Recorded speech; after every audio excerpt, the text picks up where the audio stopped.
आज हम देखेंगे एक कलीसिया बनाने के लिए कौन कौन चाहिए। नहीं तो कलीसिया को हितधारक नहीं तो स्टेक होल्डर कौन कौन है, इसके बारे में बात करना चाहता हूँ। कई बार लोग सोचते हैं एक पास्टर आ गया तो कलीसिया हो जाता है। वैसे एक मंदिर में पुजारी होता है, नहीं तो एक मुसलमान को कोई लोग होते हैं, उन्हीं लोग ही उसी सब चीज़ को संभालेगा करके।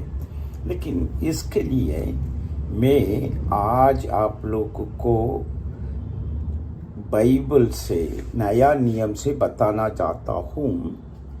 फिलिपियों 1:1 इसमें लिखा है, मसीह यीशु के दास पौलुस और तीमुथियुस की ओर से सब पवित्र लोगों के नाम जो मसीह यीशु में होकर फिलिपियों में रखते हैं, अध्यक्ष और सेवक समेत। इसी में 4 तरह के लोगों के बारे में ये वचन बताती है। एक है पौलुस और तीमुथियुस, ये दोनों दास है। फिर वो कह रहा है पवित्र लोग। आजकल पवित्र लोगों को ही हम कहते हैं विश्वासी करके, दूसरे नाम से कहते हैं। लेकिन कहीं जगह पर नया नियम के अंदर पवित्र लोगों को नाम से ही जाना जाते हैं। तीसरा है कि अध्यक्ष, 14 है सेवक। ये 4 लोग एक जगह में काम करते हैं, वो ही है फिलिपी। वैसे है आजकल फिर आप लोग बोल सकते हैं कि पास्टर कौन है। पास्टर का नाम क्यों कलीसिया में बार बार आ जाता है? ये है पौलुस और तीमुथी ही एक पास्टर के तरह है, लेकिन एक जगह का कलीसिया में एक अध्यक्ष होंगे, एक सेवक होंगे, फिर पवित्र लोग होंगे। और पौलुस और तीमुथियुस दोनों मिलके इसी कलीसिया को, यदि मान लीजिए फिलिपियों में एक कलीसिया था, गलातियों में एक कलीसिया था, उसी जगह को पौलुस और तीमुथियुस जाके वहाँ काम भी किया। लेकिन अध्यक्ष, सेवक, पवित्र लोग एक ही जगह का है, यही फर्क है। लेकिन इन्हीं के कौन अध्यक्ष को अध्यक्ष बनाता है, इसके बारे में हम पढ़ेंगे प्रेरित के काम, उसमें अध्याय 20:28 में वैसे लिखा है, इसलिए अपने और पूरे झुंड के चौकीस करो, जिसमें पवित्र आत्मा ने तुम्हें अध्यक्ष ठहराया। पवित्र आत्मा ही अध्यक्ष को रख सकता है। इसके मतलब क्या हो गया? अभी कलीसिया के हितधारक नहीं तो स्टेक होल्डर 5 लोग हैं। एक दास, नहीं तो पास्टर, इसको पास्टर कहते हैं, एक रखवाले भी कहते हैं, और एक ये इवेंजलिस्ट भी कहते हैं, प्रेरित भी कहते हैं, कई नाम से बोलते हैं। फिर अलग अलग जगह पर अलग अलग पवित्र लोग होंगे, फिर वहाँ पर अध्यक्ष होंगे, वहाँ पर सेवक भी होंगे। इन सभी को देखने वाला, रक्षा करने वाला, नियुक्त करने वाला कौन है? पवित्र आत्मा। इसका मतलब एक कलीसिया बनाने के लिए हमको 5 लोग जरूर चाहिए।